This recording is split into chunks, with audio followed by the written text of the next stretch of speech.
প্রথম মাসে করোনার টিকা ৬০ নয়, দেয়া হবে ৩৫ লাখ ডোজ। কোভ্যাক্স দেবে ৬.৫ কোটি ভ্যাকসিন।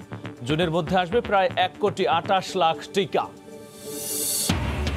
রাজধানীতে অবৈধ ভিওআইপি চক্রের কাছে মিলল ৩,৫০০ টেলিটক সিম। ৫ কোটি টাকার যন্ত্রাংশ জব্দ, আটক ২। কোটি কোটি টাকা রাজস্ব ফাঁকির অভিযোগ। খরা মৌসুম না আসতেই খা খা করছে তিস্তা। বড় আবাদে সেচ নিয়ে দুশ্চিন্তায় কৃষক। ভারতের সঙ্গে পানি বন্টন ও চীনের মহাপরিকল্পনা বাস্তবায়নের তাগিদ। আওয়ামী লীগ সরকার ব্যবসা নয়, সেবা দিতে ক্ষমতা এসেছে জানিয়ে প্রধানমন্ত্রী শেখ হাসিনা বলেছেন, প্রযুক্তি সম্পন্ন কৃষিভিত্তিক শিল্প গড়ে তুলতে হবে দেশব্যাপী। সকালে গণভবন থেকে ভিডিও কনফারেন্সে ১০০ কৃষি প্রযুক্তি অ্যাটলাসের মোড়ক উন্মোচন করে একথা বলেন তিনি। এ সময় মানসম্মত পণ্য উৎপাদনে আঞ্চলিক পরীক্ষাগার স্থাপনের তাগিদ দেন প্রধানমন্ত্রী। চাষযোগ্য জমি দিন দিন কমছে, তার উপর বাড়ছে ছোট্ট এই ভূখণ্ডে জনসংখ্যার চাপ। কিন্তু এর মধ্যেও গেল কয়েক বছরে কৃষকদের অক্লান্ত পরিশ্রমে খাদ্যে স্বয়ংসম্পূর্ণ অবস্থান গড়েছে দেশ। পণ্যভিত্তিক উৎপাদনের সূচকে বিশ্বের শীর্ষভাগে এখন বাংলাদেশের নাম। যে প্রযুক্তি দেশের কৃষিখাতকে এই শক্তিশালী ভিত্তির ওপর দাঁড় করিয়েছে, সেই সব উদ্ভাবনী কৌশলকে এবার প্রাতিষ্ঠানিক উদ্যোগে মলাটবদ্ধ করল সরকার। বাংলাদেশ কৃষি গবেষণা কাউন্সিলের উদ্যোগে সেরা ১০০ কৃষি প্রযুক্তি অ্যাটলাসের মোড়ক উন্মোচন করলেন প্রধানমন্ত্রী। বৃহস্পতিবার গণভবন থেকে ভিডিও কনফারেন্সে এই অনুষ্ঠানে রাজধানীর বিআইসিসি সম্মেলন কেন্দ্রে যোগ দেন সরকার প্রধান। আমাদের প্রচেষ্টা ছিল কিভাবে বাংলাদেশকে আমরা খাদ্যের স্বয়ংসম্পূর্ণ করব, কারণ আমরা ব্যবসা করতে আসিনি, আমরা দেশের মানুষের জন্য কাজ করতে এসেছি। গবেষণার মাধ্যমে অল্প জমিতে বিপুল পরিমাণ ফসল উৎপাদনে আঞ্চলিক পরীক্ষাগার স্থাপনের তাগিদ দেন শেখ হাসিনা। গবেষণা এমন একটা জিনিস একদিনে শেষ হয়ে যায় না, অনেক সময় দীর্ঘ সময় গবেষণা করতে হয়। গবেষণা কাজে তারা যেন তাদের গবেষণার ফসলটা না পাওয়া পর্যন্ত থাকতে পারেন, সেটা আমরা কিভাবে করতে পারি, যে শুধু বিজ্ঞানীরাই এই প্রণোদনাটা পাবেন, তার একটা চিন্তা ভাবনা করবার দায়িত্ব আপনাদের হাতে দিলাম। আপনারা বলেন, আমি সব করতে রাজি আছি। করোনা মোকাবিলায় সরকারের সব চেষ্টা অব্যাহত রয়েছে জানিয়ে প্রধানমন্ত্রী বলেন, সুরক্ষিত থাকতে হবে মহামারীর শেষ পর্যন্ত। ভ্যাকসিন এসে গেছে। দেবাশিস রায়, সময় সংবাদ, ঢাকা। প্রসঙ্গ, বৈশ্বিক পরিস্থিতি বিবেচনায় টিকা প্রদান পরিকল্পনায় পরিবর্তন এনেছে স্বাস্থ্য বিভাগ। স্বাস্থ্য অধিদপ্তর জানিয়েছে, প্রথম মাসে ৬০ লাখের পরিবর্তে ৩৫ লাখ মানুষকে টিকা দেওয়া হবে। এদিকে চলতি বছর জুনের মধ্যে কোভ্যাক্স সুবিধার আওতায় ১,২৮ লাখ টিকা পাচ্ছে বাংলাদেশ। বছরব্যাপী টিকার ৬ কোটি ডোজ দেশে আসবে বলে জানিয়েছেন স্বাস্থ্যমন্ত্রী। আগামী ৭ ফেব্রুয়ারি থেকে বাংলাদেশে শুরু হচ্ছে গণ টিকাদান কর্মসূচি। তবে পূর্ব পরিকল্পনা অনুযায়ী প্রথম মাসে ৬০ লাখের পরিবর্তে এখন ৩৫ লাখ মানুষকে টিকা দেওয়ার সিদ্ধান্ত নেওয়া হয়েছে। স্বাস্থ্য অধিদপ্তরের মহাপরিচালক এবিএম খুরশিদ আলম জানিয়েছেন, বৈশ্বিক সরবরাহ পরিস্থিতির বিষয় বিবেচনায় এনে প্রথম মাসে ৩৫ লাখ মানুষকে টিকা দেওয়া হবে। বাংলাদেশের হাতে থাকা ৭০ লাখের বাকি ৩৫ লাখও একই ব্যক্তিদের দিয়ে ডোজ সম্পূর্ণ করা হবে। সরবরাহে সমস্যা হলেও যেন একটি নির্দিষ্ট গোষ্ঠীকে পূর্ণাঙ্গ সুরক্ষা দেয়া যায়, এজন্যই এই সিদ্ধান্ত। বৈশ্বিক বাজারে যে পরিস্থিতি দেখতে পাচ্ছি, আমরা চিন্তা করছি যে যদি কোনো কারণে আমাদের সাপ্লাই চেইন অব্যাহত না রাখতে পারি, তো টোটাল ম্যানেজমেন্টটা ফেলিউর হবে। তো সেই জন্য আমরা এই ডোজটাকে অর্ধেক করে টোটাল একটা কমপ্লিট টিকা দেওয়ার ব্যবস্থা করছি। এদিকে বুধবার রাতে পৃথিবীর বিভিন্ন দেশে টিকা বন্টনের তালিকা প্রকাশ করেছে কোভ্যাক্স। তথ্য বলছে, আগামী জুনের মধ্যেই ১,২৭,৯২,০০০ কোভিডের টিকা পাবে বাংলাদেশ। প্রায় ১.৫ লক্ষ লোক অলরেডি নিবন্ধিত হয়েছে। টিকা আমাদের হাতে যা আছে এগুলা পর্যায়ক্রমে আমরা দিয়ে যাব। এখানে সেই ৩০ লাখ আর ৭০ লাখ বিষয় সেটা না, আমাদের টিকা আমরা দিতে থাকবো। কোভ্যাক্সের মাধ্যমে বাংলাদেশ এবারও ভারতের সেরাম ইনস্টিটিউট উৎপাদিত অক্সফোর্ডের টিকা পেতে যাচ্ছে। ৭০ ডিগ্রি সেলসিয়াসের নিচে সংরক্ষণের পর্যাপ্ত ব্যবস্থা না থাকায় কোভ্যাক্সের মাধ্যমে ফাইজারের টিকা পাবার আশা ক্ষীণ বলে জানিয়েছেন বিশেষজ্ঞরা। মুজাহিদ শুভ, সময় সংবাদ, ঢাকা। করোনা ভ্যাকসিন নেয়ার পর যদি কোনো পার্শ্ব প্রতিক্রিয়া দেখা দেয়, তার জন্য প্রস্তুত রাখা হবে সব মেডিকেল ও স্বাস্থ্যকেন্দ্র। এমনকি নিবিড় পর্যবেক্ষণে রাখা হবে ভ্যাকসিন গ্রহীতাদের।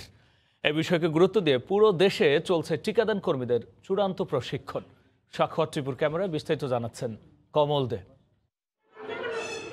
টিকাদান কেন্দ্রে হঠাৎ শোরগোল, এক টিকাগ্রহী তার হালকা পার্শ্ব প্রতিক্রিয়া হয়েছে। এ নিয়ে প্রতিবাদ করছেন স্বজনরা, আর ভ্যাকসিনেটর এবং স্বেচ্ছাসেবকরা চেষ্টা করছেন তাদের বুঝিয়ে পরিস্থিতি নিয়ন্ত্রণের। প্রকৃত অর্থে করোনা ভ্যাকসিন প্রয়োগের পর কী ধরনের পরিস্থিতির সৃষ্টি হতে পারে এবং তা কিভাবে সামাল দিতে হবে তার প্রশিক্ষণ দেওয়া হচ্ছে একেবারে হাতে কলমে। এই নাটকটার মাধ্যমে আমরা এটাই বোঝাতে চাচ্ছি, মানুষের মধ্যে এখনো টিকার প্রতি অনেক আতঙ্ক ভয় রয়ে গেছে, সেটা যাতে কেটে যায়। সাইড এফেক্টের জন্য আমাদের মেডিকেল অফিসার, মেডিকেল টিম প্রস্তুত থাকবে। তবে সরকার নির্ধারিত কেন্দ্রে সঠিক তাপমাত্রায় করোনা ভ্যাকসিন সংরক্ষণের পাশাপাশি যথাযথ নিয়মে শরীরে প্রয়োগেই এখন বড় চ্যালেঞ্জ। বিশেষ করে 2 থেকে 8 ডিগ্রি তাপমাত্রায় যেমন টিকা সংরক্ষণ করতে হবে, তেমনি প্রতিটা ভ্যাকসিন ভায়াল থেকে 0.5 মিলিমিটারের কম বেশি ভ্যাকসিন নেওয়া যাবে না। গত 2 দিন ধরে তাই শেখানো হচ্ছে ভ্যাকসিনেটরদের। কোল্ড বক্সে করে আমরা জোন অফিসে আনবো। জোন অফিসে আমাদের আইএলআর নামে একটা রেফ্রিজারেটর আছে, সেই রেফ্রিজারেটর আমরা সংরক্ষণ করব। ওদেরকে যাচাই বাছাই করতেছি, ওদেরকে রেজিস্ট্রেশন অনুযায়ী বসাইয়ে তারপর ওদেরকে আমরা ভ্যাকসিনেশন দিচ্ছি। ভ্যাকসিন প্রয়োগের ক্ষেত্রে ভিন্নতা থাকায় ভ্যাকসিনেটরতে দেওয়া হচ্ছে বিশেষ প্রশিক্ষণ। মূলত 90 ডিগ্রি অ্যাঙ্গেলে হাতের বাহুতে এই ভ্যাকসিন পুশ করতে হয়। একটি ভায়ালে 10 জনের শরীরে প্রয়োগের ভ্যাকসিন থাকে। কমল দে। যাত্রাবাড়ি এলাকায় সাদ্দাম মার্কেটের সামনে যাত্রীবাহী বাস চাপায় সিদ্দিকুর রহমান নামে এক পথচারী নিহত হয়েছেন। পুলিশ জানায় বিকাল 5টার দিকে ওই মার্কেটের সামনে দিয়ে রাস্তা পার হওয়ার সময় সিদ্দিকুরকে একটি দ্রুতগামী বাস চাপা দেয়। গুরুতর আহত অবস্থায় পথচারীরা তাকে হাসপাতালে নিয়ে গেলে চিকিৎসক তাকে মৃত ঘোষণা করেন। নিহতের মরদেহ ঢাকা মেডিকেল কলেজ হাসপাতাল মর্গে রাখা হয়েছে। ঘাতক বাস চালককে আটকের চেষ্টা চলছে বলে জানায় পুলিশ।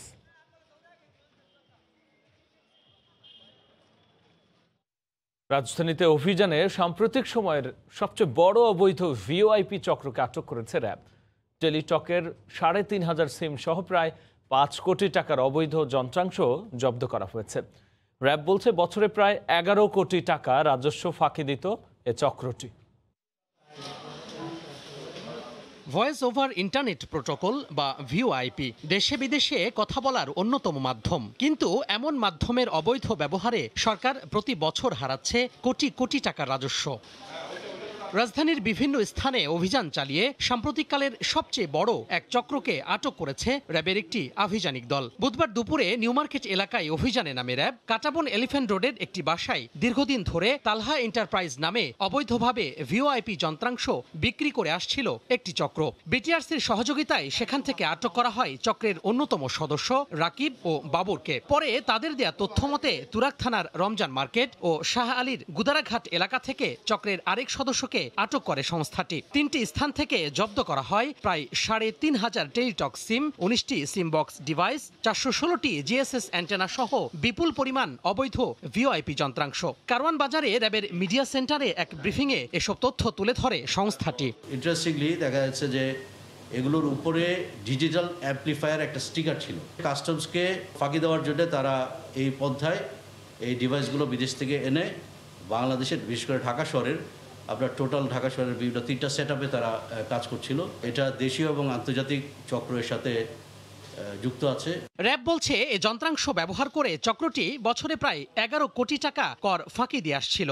6 লক্ষ কল টাইম, বাংলাদেশে কল মিনিট যেটা বলি, এই কল টাইমটা গভর্নমেন্টকে তারা ডিপ্রাইভ করছে এবং এটার জন্য প্রতিদিন 3 লক্ষ টাকার যে রেভিনিউ আসার কথা ছিল এটা থেকে ডিপ্রাইভেশন আসছে। মানে বছরে হিসাব করলে প্রায় 11 কোটি টাকা রাজস্ব ফাঁকি দিয়ে এই ব্যবসাটি চলছিল। জব্দ করা অবৈধ ভিওআইপি যন্ত্রাংশের বাজার মূল্য প্রায় 5 কোটি টাকা। তোহা খান তামিম, সময় সংবাদ, ঢাকা। অবদানের স্বীকৃতি স্বরূপ 21শে পদক 2021 পাচ্ছেন দেশের 21 জন বিশিষ্ট ব্যক্তি। বৃহস্পতিবার সন্ধ্যায় সংস্কৃতি মন্ত্রণালয় এক বিজ্ঞপ্তিতে পদকপ্রাপ্তদের তালিকা প্রকাশ করে। বিজ্ঞপ্তিতে জানানো হয় 21 জনের মধ্যে 4 জন পাচ্ছেন মরণোত্তর। ভাষা আন্দোলনে অবদান রাখায় পদক পাচ্ছেন মোতাহার হোসেন তালুকদার, শামসুল হক ও আফসার উদ্দিন আহমেদ। মুক্তিযুদ্ধে পাচ্ছেন গোলাম হাসনাইন, ফজলুর রহমান ফারুক ও সৈয়দা ইসাবেলা। এছাড়াও সাংবাদিকতায় অজয় দাশগুপ্ত। ভাষা আন্দোলনের শহীদদের স্মরণে 1976 সাল থেকে প্রতি বছর বিভিন্ন ক্ষেত্রে বিশেষ অবদানের স্বীকৃতি হিসেবে এ পুরস্কার দিয়ে আসছে সরকার। পানি প্রবাহিত হচ্ছে না তিস্তায়, অথচ খরার ভরা মৌসুম আসতে এখনো ঢের বাকি। এ অবস্থায় সেচ নির্ভর বোরোর আবাদ নিয়ে চরম দুর্ভাবনায় এই অঞ্চলের হাজার হাজার কৃষক। এ পরিস্থিতিতে আবারও সামনে এসেছে ভারতের সঙ্গে পানি বন্টন চুক্তি আর চীন প্রস্তাবিত সমন্বিত তিস্তা মহাপরিকল্পনা দ্রুত বাস্তবায়নের দাবি। শাকিল মাহমুদের ক্যামেরায় রিপোর্ট রতন সরকারের। বিশাল বিরান ধুধু মরুর বুকে দাঁড়িয়ে আছে তিস্তা ব্যারেজ। ৩ লাখ কিউসেক পানি নিঃসরণ ক্ষমতা সম্পন্ন এই ব্যারেজ দিয়ে এক ফোঁটা পানিও প্রবাহিত হচ্ছে না এখন। দেশের সবচেয়ে বড় এই তিস্তা সেচ প্রকল্পের ১,১১,০০০ হেক্টর জমিতে সেচ দিতে শুষ্ক মৌসুমে ১০,০০০ কিউসেক আর ক্ষীণ ধারায় হলেও নদীর প্রবাহ ধরে রাখতে আরও ৪,০০০ কিউসেক পানি দরকার। যখন পানির প্রয়োজন এ সময় আমরা পানি পাই না। চলতি বছর আমরা টার্গেট করেছি আমরা ৬০,০০০ হেক্টর জমিতে ইরিগেশন দেব। এই পরিস্থিতিতে আবার সামনে এসেছে দশকের পর দশক ধরে ঝুলে থাকা ভারতের সঙ্গে তিস্তা চুক্তির ইস্যুটি। এসেছে চীন প্রস্তাবিত তিস্তা মহাপরিকল্পনা বাস্তবায়নের তাগিদ। নদীর পানিকে ঠিক রাখার জন্য যে মহাপরিকল্পনা মাননীয় প্রধানমন্ত্রী নিয়েছেন, এই কাজটি দ্রুত কাজ শুরু করার আমরা দাবি করতেছি। ২ বছরের সমীক্ষা শেষে ৮,৫০০ কোটি টাকার ঋণ সহায়তা সহ চীনের প্রস্তাবিত প্রকল্প শিগগিরই শুরুর আশা পানি উন্নয়ন বোর্ডের। কৃষি জমি অনেক উদ্ধার হবে, যেটা আমাদের এই এলাকার ব্যাপক উন্নয়ন সাধিত হবে।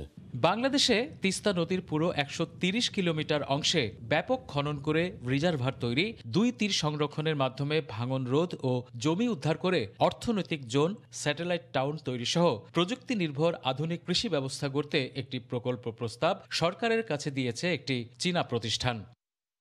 রতন সরকার, সময় সংবাদ, তিস্তা ব্যারেজ, লালমনিরহাট। বিপর্যস্ত পুরো ব্রিটেন। দেশটির বাংলাদেশ অধ্যুষিত এলাকাগুলো করোনার থাবায় মারাত্মক ক্ষতির সম্মুখীন। পুরোপুরি বন্ধ হওয়ার পথে বহু ব্যবসা প্রতিষ্ঠান। ব্রিটেনের করোনা পরিস্থিতি ও ভ্যাকসিন কর্মসূচির সবশেষ খবর জানাতে এই মুহূর্তে লন্ডনে আছেন সহকর্মী শোয়েব কবির। সরাসরি যুক্ত হচ্ছে তার সঙ্গে। শোয়েব, আপনি যেমনটা বলছিলেন, পুরো ব্রিটেনে কিন্তু করোনা ভাইরাসের থাবায় কিন্তু একেবারে লন্ডভন্ড। তবে কিছুটা আশার আলো দেখিয়েছে যে করোনা ভাইরাসের সবশেষ মৃত্যুর যে তথ্য এতদিন ছিল, যেটি ১,০০০-এর উপর, সেটি আজ মানে গত ২৪ ঘন্টা যে মৃত্যু রেকর্ড করা হয়েছে, সেখানে ৯০০ মানে ১,০০০-এর নিচে এসে নামিয়েছে। তবে নেমে দাঁড়িয়েছে। তবে আক্রান্ত সংখ্যা কিন্তু এখনও ২০,০০০-এর উপরে। আরেকটি বিষয় জানিয়ে রাখা দরকার, যেখানে বাংলাদেশি অধ্যুষিত যে এলাকা রয়েছে, লন্ডনে সবচেয়ে বেশি ঘন বসতিপূর্ণ টাওয়ার হ্যামলেটস, এখানে কিন্তু সংক্রমণের মাত্রা কিন্তু অর্ধেকেরও কম, অর্ধেকেরও নিচে নেমে এসেছে। পাশাপাশি আরেকটি বিষয় সবচেয়ে যেটি আলোচিত হচ্ছে, যে করোনা ভাইরাসের যে ভ্যাকসিনের যে সংকট, এই সংকটের মুখোমুখি ব্রিটেন। পাশাপাশি এই সংকট মোকাবেলার ক্ষেত্রে কিন্তু ব্রিটিশ সরকার নতুন এক ধরনের পরীক্ষামূলক যে ভ্যাকসিন মিক্সিং যে পদ্ধতি, সেটি ইতিমধ্যে চালু করেছে আজ থেকে। এর জন্য হয়তো যে ধরনের ভ্যাকসিন, যে দুটি ভ্যাকসিন ইতিমধ্যে অনুমোদন দিচ্ছে, ফাইজার এবং অক্সফোর্ডের যে দুটি ভ্যাকসিন রয়েছে, এই ভ্যাকসিনের দুটি কিন্তু মেশিন দিয়ে পরীক্ষামূলক মানবদেহে কিন্তু ওরা কিন্তু শুরু করেছে দেওয়া, এবং এর ফলাফল হয়তো আগামী আরও ২-৩ মাসের মধ্যে হয়তো আসতে পারে। তবে বিজ্ঞানীরা বলছেন যে এই যে মিক্সিং পদ্ধতির যে সিদ্ধান্ত, এর ফলে হয়তো আরও ইতিবাচক হয়তো ফল আসতে পারে। তবে আপনি জানেন যে এই যে করোনা ভাইরাসের যে ভাইরাস রয়েছে, এই ভাইরাসে কিন্তু সবসময় কিন্তু তার রূপ পরিবর্তন হচ্ছে। আজ ব্রিটিশ সরকারের একজন শীর্ষস্থানীয় মন্ত্রী বলেছে যে বিশ্বব্যাপী প্রায় এই যে করোনা ভাইরাসের নতুন বৈশিষ্ট্য প্রায় ৪,০০০ ধরনের নতুন বৈশিষ্ট্য করোনা ভাইরাসের ৪,০০০ ধরনের করোনা ভাইরাসে তারা লক্ষ্য করতে পেরেছেন। এবং যেটি সাউথ আফ্রিকার যে নতুন ধরনের যে করোনা ভাইরাসের যে নতুন যেটি শনাক্ত হয়েছে, সেটিও ইউকেতে আসার কারণে কিন্তু বেশ ধরনের কিন্তু কঠিন পরিস্থিতির মুখোমুখি ব্রিটিশ সরকার। এর ফলে ব্রিটিশ সরকার বিশ্বের অন্যান্য দেশের সাথে ভ্রমণ নিষেধাজ্ঞা চালু করেছে। ইতিমধ্যেই ব্রিটেনের যে বাংলাদেশি কমিটি রয়েছে, কমিটি কিন্তু আমরা প্রতিদিনই শুনতে পাচ্ছি যে প্রতিদিন মৃত্যুর খবর আমরা শুনতে পাচ্ছি সামাজিক যোগাযোগ মাধ্যমে এবং পারিবারিক মাধ্যমে। এইসব মৃত্যুর খবরের কারণে কিন্তু পুরো কমিউনিটিতে এক ধরনের শোকের ছায়া নেমে এসেছে। পাশাপাশি ব্যবসায়িক ক্ষেত্রে কিন্তু বেশ মন্দভাব বিরাজ করছে এবং অনেক ব্যবসা করছে কিন্তু বন্ধ হওয়ার ক্ষেত্রে। এ ছিল করোনা ভাইরাস নিয়ে সবশেষ। ব্রিটেনের করোনা পরিস্থিতির সবশেষ তথ্য নিয়ে লন্ডন থেকে সরাসরি যুক্ত হচ্ছে দেখছেন রাত ১১টার সময়। এবার ৪৫তম কলকাতা আন্তর্জাতিক বইমেলার থিম কান্ট্রি বাংলাদেশ। বইমেলার আয়োজক কমিটি এ ঘোষণা দেয়। আগামী জুলাই মাসে উদ্বোধনী অনুষ্ঠানে আমন্ত্রণ জানানো হবে বাংলাদেশের প্রধানমন্ত্রী শেখ হাসিনাকে। বিশ্বজিৎ দাসের ক্যামেরায় বিস্তারিত জানাচ্ছেন সুব্রত আচার্য। করোনা পরিস্থিতির উন্নতি হওয়ায় আগামী জুলাই মাসে কলকাতা বইমেলার শুরুর ঘোষণা দিয়েছে আয়োজক সংস্থা publishers and book sellers guild. একই সঙ্গে বাংলাদেশের স্বাধীনতার 50তম বর্ষ, বঙ্গবন্ধু শেখ মুজিবুর রহমানের জন্ম শতবর্ষ এবং বাংলাদেশ ও ভারতের কূটনৈতিক সম্পর্কের 50তম বর্ষ উপলক্ষে এবারের কলকাতা আন্তর্জাতিক বইমেলা উৎসর্গ করা হচ্ছে বাংলাদেশকে। এই যে বাংলাদেশকে ফোকাল থিম কান্ট্রি করছি, এই রেসিপ্রোকেশন বাংলাদেশও আমাদের বই রাখুক এবং সেক্ষেত্রে কূটনৈতিক সম্পর্ক আরও মধুর এবং আরও দৃঢ় হবে। এই ঘোষণায় কলকাতায় নিযুক্ত বাংলাদেশ উপহাই কমিশনার তৌফিক হাসান বলেন, বাংলাদেশের মানুষ হিসেবে তিনি গর্বিত। মুজিব বর্ষে কিন্তু বইমেলাটি হচ্ছে এবং বঙ্গবন্ধুকে উৎসর্গ করেই বইমেলাটি হচ্ছে এবং বাংলাদেশকে থিম কান্ট্রি করা হয়েছে। এটা সত্যি বাংলাদেশের জন্য খুবই সম্মানের একটি বিষয়। আমরা খুবই আনন্দিত। কলকাতা বইমেলার আয়োজক গিল্ডের পক্ষ থেকে জানানো হলো, জুলাই মাসের নির্ধারিত কোনো তারিখ চূড়ান্ত হয়নি, কারণ প্রধানমন্ত্রী শেখ হাসিনাকে এই অনুষ্ঠানে উদ্বোধক হিসেবে আমন্ত্রণ জানানো হবে। যেহেতু দুই দেশের কূটনৈতিক সিদ্ধান্ত, তাই তাদের প্রোটোকল মেনে তারিখ চূড়ান্ত করার পরই জুলাই মাসে কলকাতার ৪৫তম পুস্তক মেলার আনুষ্ঠানিক তারিখ ঘোষণা করা হবে। কলকাতা থেকে সুব্রত আচার্য।